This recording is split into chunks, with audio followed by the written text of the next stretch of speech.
Hi everyone, this is the Chungler here, and welcome to the third part of my Emblem Echoes LTC playthrough. Today we're going to be tackling the battles of Southern Sophia. This first map has pretty similar enemy composition to the Southern Outposts. A lot of enemy soldiers and an archer thrown in there. Though this map is going to be significantly easier than that one because none of the soldiers are hiding behind walls like cowards.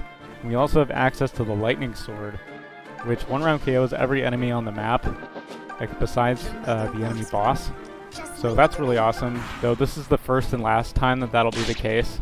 Enemies after this chapter are designed specifically with the lightning sword in mind.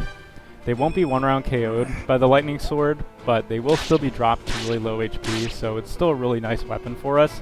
It's just not going to be as strong as it is in this map here. Cliff crits an archer on enemy phase here. This wasn't necessary because Tobin could have one-rounded the archer, regardless of how much damage Cliff did, and Cliff could have killed one of the weaker enemies. But we'll just deal with the crit and it's fine. Gray is making his way to the top left-hand corner of the map as far as he can go, so that he can enemy phase two of the Cavaliers there. That's why this map is actually floored at 3 turns, because we can't get to the Cavaliers any faster than they can get to us, so we kind of just have to wait. That's why we're not really concerned with routing this part of the map super quickly, because we're going to have a lot of time to dick around while Gray makes his way over there and gets in range of both the Cavs. Cliff picks up a kill on the archer here, and then Lucas is going to trade away Cliff's steel bow. This is so that he doesn't get doubled by the soldiers, and so they don't read lethal damage on him, meaning they will go for our other units, like Faye notably, who does get doubled, but has nosferatus and some pretty bad defense, but she only needs to hit 2 nosferatus to survive, which is pretty decent, considering we also have all of our turn wheels left here. We put Silk in a forest so that she doesn't get targeted on enemy phase as well, because she has really low defense, and we really don't want her having to deal with 2 soldiers. I should have actually put Faye on the tile where Alm was standing instead, so that she could have baited the soldier that attacks her from the top tile, 1 tile above where he ended up standing. This is so that Gray, while still being in range of the Cavaliers on the next turn, would have had something to do and would have been able to kill the soldier. This would have helped a little bit with damage management. We're still going to be okay because we're going to kill the soldiers anyway, but would have been nice. EXP on Gray is still okay because even though he's really good at getting EXP, he still needs quite a bit of it before the last map of the act. Tobin is going to pick up the boss kill because he still needs to get to level 6 for Excalibur, and that's by the end of the act because it'll save us a turn in the first map of Act 3. So, pretty important there. You might have noticed that Claire is wearing the leather shield on her first map. We really need to get her to swap quickly.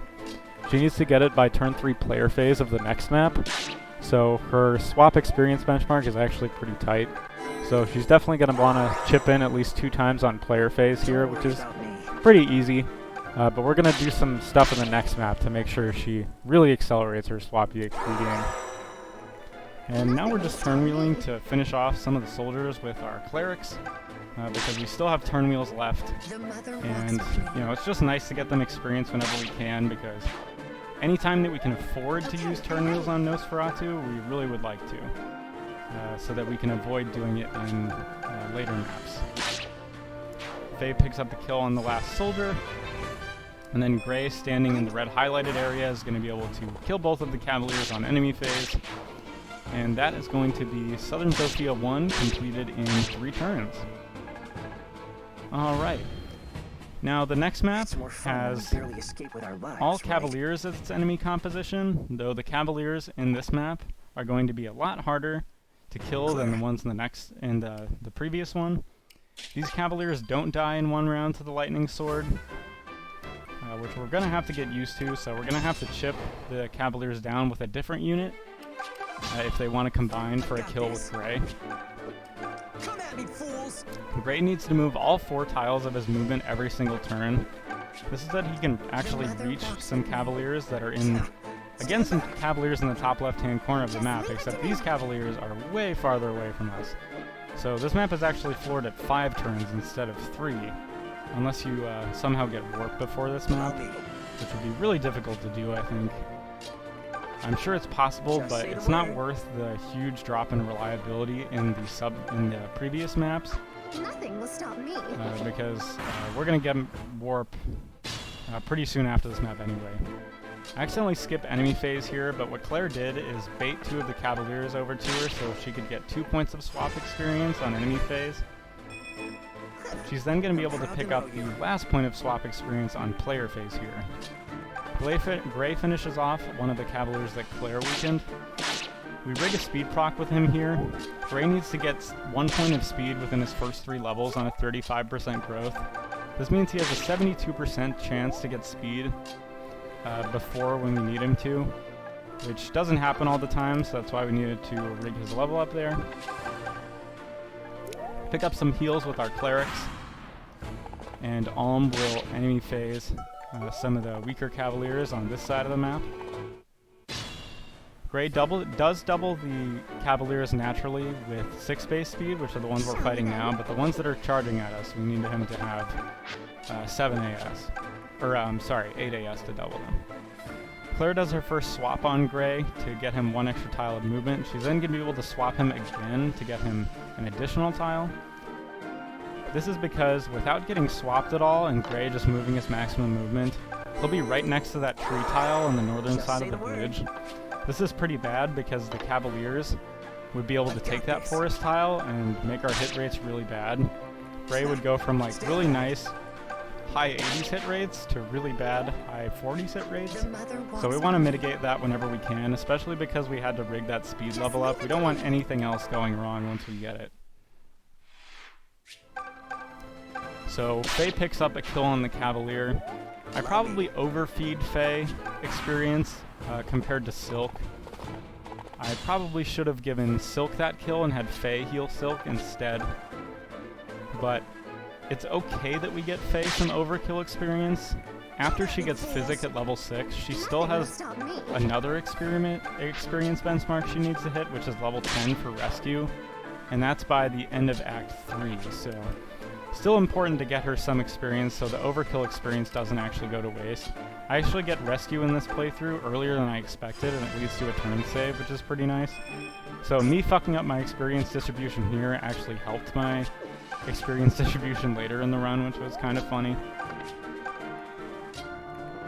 We're just setting up Gray to enemy phase some Cavs, and then have the rest of our units clean them up.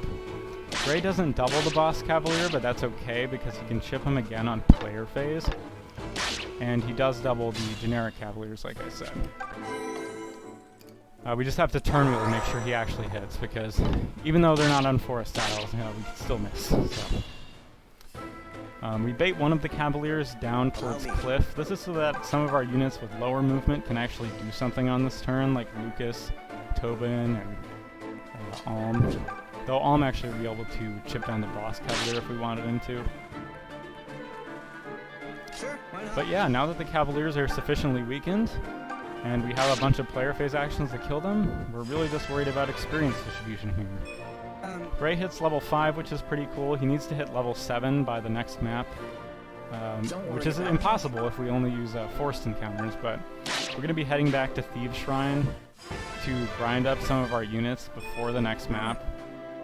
And once we actually get into the grinding episode, which I'm not going to do yet, I'll kind of explain why I think grinding is worth it, but just know that we're not super concerned with experience distribution, but we want it to be as good as we can, within reason.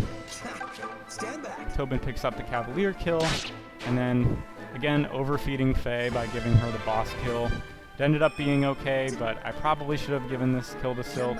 Faye probably would have reached Rescue by the time I needed it anyway.